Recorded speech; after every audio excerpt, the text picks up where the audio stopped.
नमस्कार साथियों, मैं कुणाल आप सभी का संस्कृति आईएएस यूट्यूब चैनल पर स्वागत करता हूं। यूपीएससी एक्सप्रेस के इस एपिसोड में हम लोग बात करने वाले हैं भारत की भौगोलिक आकृतियों की। अगर हम लोग भौगोलिक आकृतियों के आधार पर भारत के विभाजन को समझे तो हमें पता चलता है कि भारत को कुल 6 अलग-अलग भागों में बांटा गया है।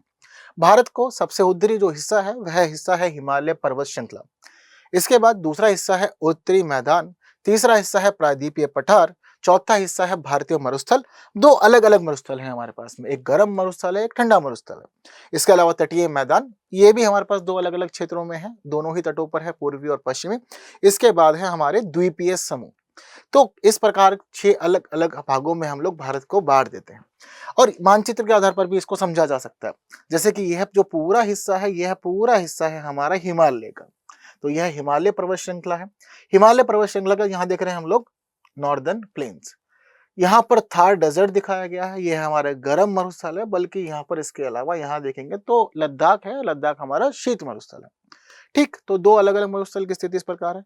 इसके अलावा हमारे पास में है पेनिनसुलर प्लेटू रीजन, यानी कि जो हमारा पठार वाला हिस्सा है, प्रायद्वीपीय पठार इसको कहा जाता है। तटीय मैदान हमारे यहाँ पर है। यह क्षेत्र हमारा है पूर्वी घाट, यह क्षेत्र है हमारा पश्चिमी घाट। इसके अलावा द्वीपीय समूह, तो देखिए हमारे पास में आइलैंड भी हैं, तो आइलैंड्स को भी हमें समझना होगा। तो ये हमारी पूरी भारत की भौगोलिक आकृतियां हैं अलग-अलग। चलिए धीरे-धीरे इसको अच्छे से समझते हैं, आगे बढ़ते हैं। जैसे कि सबसे पहले बात करते हैं हिमालय पर्वत श्रृंखला की, तो यह है हमारी पूरी हिमालय पर्वत श्रृंखला। इसको जनरली हम लोग 4 अलग-अलग भागों में बाँट भी देते हैं। इसका सबसे पहला हिस्सा जो है वह कहलाता है कश्मीर हिमालय। कश्मीर हिमालय का जो विस्तार माना जाता है, यह माना जाता है सिंधु से सतलुज नदी के बीच में। यह हिस्सा हो गया कश्मीर हिमालय वाला, यानी जनरली कुछ इस प्रकार से हमें देखने को मिलेगा। इसके बाद सतलुज नदी से लेकर के काली नदी तक का जो हिस्सा माना जाता है, यह कुमाऊं हिमालय का हिस्सा माना जाता है। फिर तीसरा हिस्सा नेपाल हिमालय है और चौथा हिस्सा माना जाता है असम हिमालय। तो इस प्रकार हम लोग अलग-अलग 4 भागों में हिमालय का विभाजन कर देते हैं। वहीं अगर हम लोग उत्तर से दक्षिण में हिमालय का विभाजन समझे तो 3 भागों में किया जाता है। सबसे ऊपर हिमालय की जो श्रेणी होती है उसको वृहत हिमालय कहा जाता है। हमारी पूरी दुनिया के सबसे ऊंचे-ऊंचे जो पहाड़ हैं, यह हमें वृहत हिमालय वाले क्षेत्र में ही देखने को मिलते हैं। माउंट एवरेस्ट भी यहीं पे ही स्थित है। इसके बाद आता है मध्य हिमालय और मध्य हिमालय के बाद में आता है शिवालिक।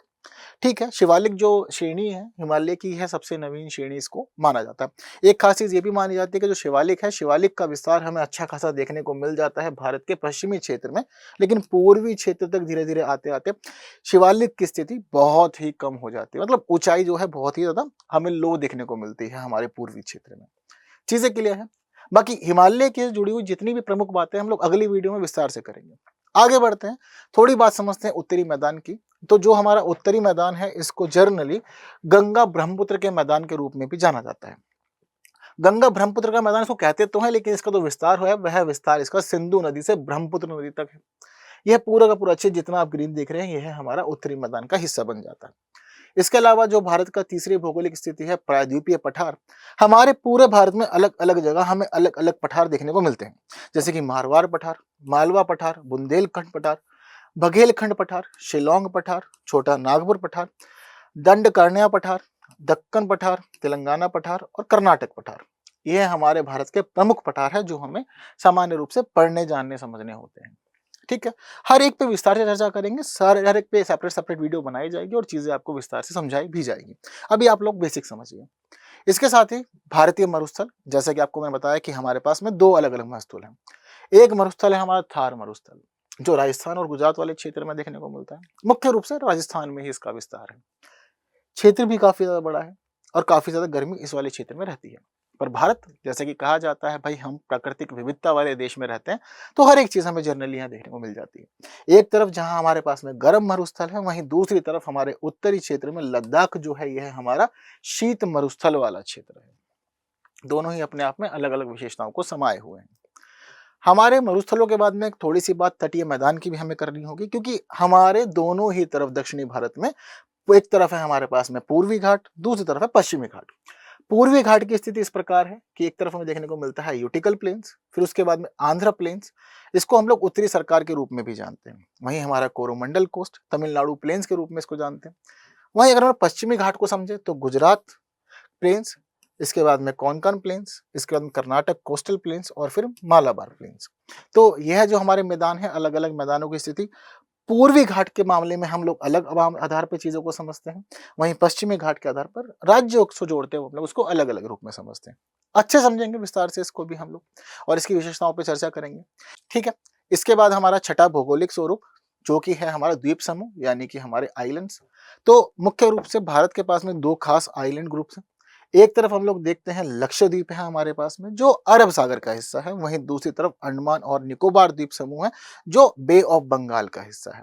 और दोनों ही अपने आप में अलग अलग विशेषताओं को समाये हुए हैं, अलग अलग चैनल से जुड़े हुए हैं, अलग अलग रेखाओं से जुड़े हुए हैं, लेकिन हमारे लिए खास है क्योंकि ये हमारे देश का हिस्सा है। तो ये 6 अलग-अलग आधार हैं, जिससे जोड़ते हुए हम लोग भारत को विभाजित कर देते हैं, अलग-अलग रूपों में चीज़ों को समझते हैं। अब यही 6 रूपों के आधार पर हमें पूरे भारत की स्थिति को समझना, जानना है, जिसको हम लोग आगे अलग-अलग वीडियो में विस्तार से समझेंगे, जानेंगे। हालाँकि आज की वीडियो में बस इतनी ही बात हमें करनी थी। तो जो प्रमुख बातें थी आज की वीडियो की हम लोगों ने अच्छे से समझ ली है। उम्मीद करता हूँ कि ये एक इंट्रोडक्टरी वीडियो था भारत की भौगोलिक आकृतियों के बारे में। इससे जुड़ी हुई जो भी विस्तार चर्चा है, वह हम लोग आगे की वीडियो में करेंगे। हालाँकि वीडियो पसंद आई है तो बाकी साथियों तक ज़रूर शेयर करना है और वीडियो को लाइक किए बिना कहीं नहीं जाना है। इसके साथ ही चैनल पे बने रहें, आगे आने वाली वीडियोज़ के लिए चैनल को सब्सक्राइब नहीं किया है तो जल्दी कर दीजिए। बाकी आज के लिए दीजिए मुझे विदा, बाकी बातें अगली वीडियो में करेंगे कुछ नए विषयों के साथ। Thank you so much.